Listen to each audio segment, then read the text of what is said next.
नमस्कार, आप देख रहे हैं न्यूज 80 और मैं हूं आपके साथ शिवानी शर्मा। उत्तर प्रदेश की राजनीति, मौसम, किसान, अदालत और बड़ी प्रशासनिक खबरों के साथ हाजिर है आज की 15 फटाफट बड़ी खबरें। तो चलिए शुरू करते हैं आज का सुपरफास्ट बुलेटिन। उत्तर प्रदेश अधीनस्थ सेवा चयन आयोग ने करीब 4 वर्ष से लंबित मुहर्रिर मुख्य परीक्षा का विस्तृत पाठ्यक्रम जारी कर दिया है। इलाहाबाद हाईकोर्ट की लखनऊ खंडपीठ में लंबित मामले के कारण 2022 में भर्ती प्रक्रिया स्थगित कर दी गई थी, लेकिन 18 मार्च के न्यायालय आदेश के बाद चयन प्रक्रिया आगे बढ़ेगी। मुख्य परीक्षा 2 घंटे की होगी, जिसमें 100 अंकों के 100 प्रश्न पूछे जाएंगे। परीक्षा में हिंदी, सामान्य बुद्धि, सामान्य ज्ञान, कंप्यूटर तथा भू विज्ञान एवं खनन से संबंधित प्रश्न शामिल होंगे। प्रत्येक गलत उत्तर पर 1/4 अंक की निगेटिव मार्किंग लागू रहेगी।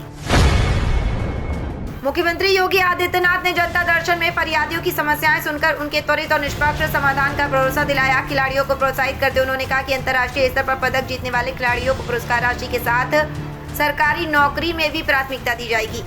उन्होंने कहा कि प्रदेश सरकार पहले भी कई खिलाड़ियों को डिप्टी एसपी, तहसीलदार सहित विभिन्न पदों पर नियुक्ति दे चुकी है। मुख्यमंत्री ने पारिवारिक विवाद आपसी सहमति से सुलझाने की सलाह दी और अधिकारियों को लंबित शिकायतों का समयबद्ध निस्तारण सुनिश्चित करने के निर्देश दिए। बच्चों से बातचीत कर उन्होंने उन्हें पढ़ाई के लिए प्रेरित भी किया। मुख्यमंत्री योगी आदित्यनाथ ने बाराबंकी में 542.41 करोड़ रुपए की 82 विकास परियोजनाओं का लोकार्पण और शिलान्यास किया। महादेवा मेलोदेश्वर महादेवा कॉरिडोर की आधारशिला रखते हुए उन्होंने कहा कि प्रदेश में सनातन विरासत और विकास को समान प्राथमिकता दी जा रही है। उन्होंने कहा कि जब तक सनातन सुरक्षित है तब तक समाज भी सुरक्षित है।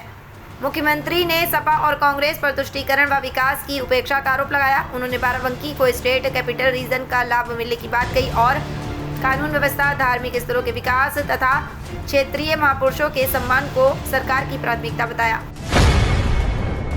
उत्तर प्रदेश के उद्यान एवं खाद्य प्रसंस्करण विभाग ने किसानों, युवकों और युवतियों को स्वरोजगार से जोड़ने के लिए फूड प्रोसेसिंग प्रशिक्षण कार्यक्रम तेज कर दिया है।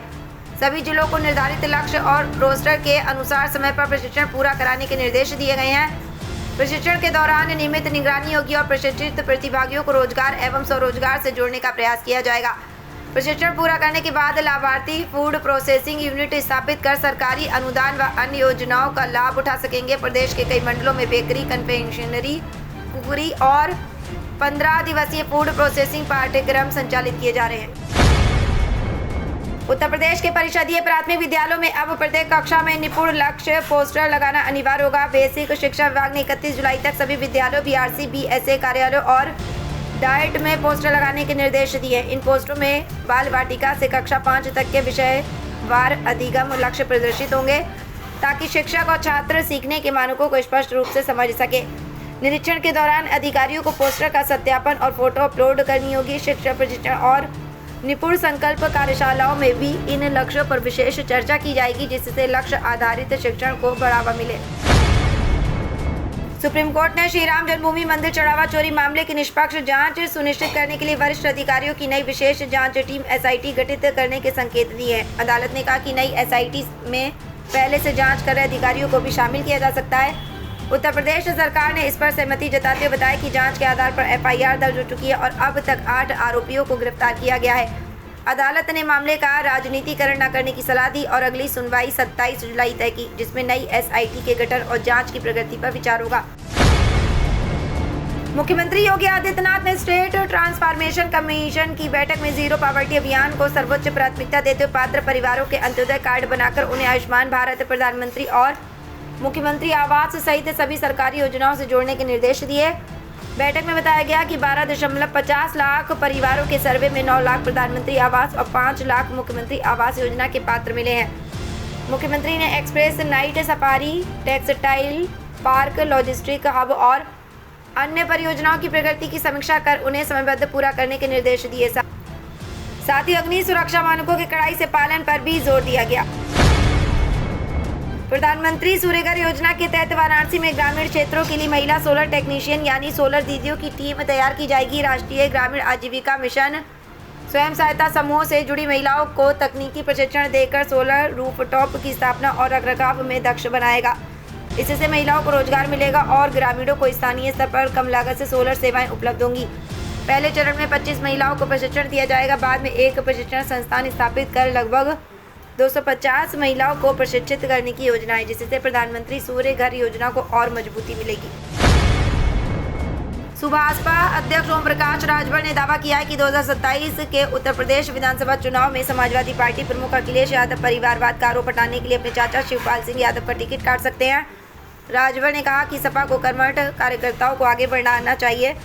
उन्होंने सोशल मीडिया पर अखिलेश यादव पर वोट बैंक की राजनीति का आरोप लगाते हुए धार्मिक मुद्दों पर उनकी चुप्पी की भी आलोचना की। राजभर के इस बयान पर समाजवादी पार्टी की ओर से तत्काल कोई आधिकारिक प्रतिक्रिया सामने नहीं आई है। समाजवादी पार्टी प्रमुख अखिलेश यादव ने संसद के मानसून सत्र के दौरान नीट परीक्षा में कथित पेपर लीक और जंतर मंतर पर प्रदर्शन कर रहे छात्रों पर पुलिस कार्रवाई को लेकर केंद्र सरकार की आलोचना की। उन्होंने सरकार पर युवाओं की आवाज दबाने और परीक्षा घोटालों को छिपाने का आरोप लगाया। अखिलेश ने दावा किया कि उत्तर प्रदेश में कई भर्ती परीक्षाओं के पेपर लीक हुए, लेकिन मुख्य दोषियों पर कार्रवाई नहीं हुई। उन्होंने आउटसोर्सिंग के जरिए आरक्षण कमजोर करने का आरोप भी लगाया।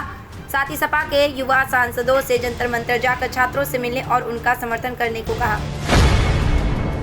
बसपा प्रमुख मायावती ने जंतर मंतर पर चल रहे प्रदर्शन को लेकर केंद्र और राज्य सरकारों से समझदारी और सहानुभूति के साथ समाधान निकालने की अपील की। उन्होंने कहा कि पेपर लीक और भर्ती परीक्षाओं में गड़बड़ी से युवाओं में असंतोष बढ़ रहा है।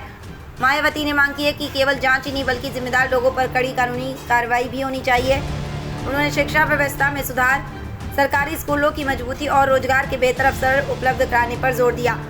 मायावती ने कहा कि युवाओं को स्थायी और सम्मानजनक रोजगार मिलना चाहिए ताकि उनका भविष्य सुरक्षित हो सके। मुख्यमंत्री योगी आदित्यनाथ ने कहा कि उत्तर प्रदेश अपनी युवा शक्ति और कौशल विकास के बल पर स्किल स्टेट बनेगा और $1 ट्रिलियन अर्थव्यवस्था के लक्ष्य को हासिल करने में अहम भूमिका निभाएगा। उन्होंने युवाओं से कम एक कौशल सीखने का आह्वान किया। मुख्यमंत्री ने कहा कि सरकार पारंपरिक कौशल को आधुनिक तकनीक से जोड़कर युवाओं को प्रशिक्षण, रोजगार और स्वरोजगार के अवसर उपलब्ध करा रही है। IT, इलेक्ट्रॉनिक्स और AI जैसे क्षेत्रों में यूपी तेजी से आगे बढ़ रहा है। उन्होंने कहा कि कौशल आत्मनिर्भरता, आत्मसम्मान और राज्य के विकास की सबसे बड़ी कुंजी है।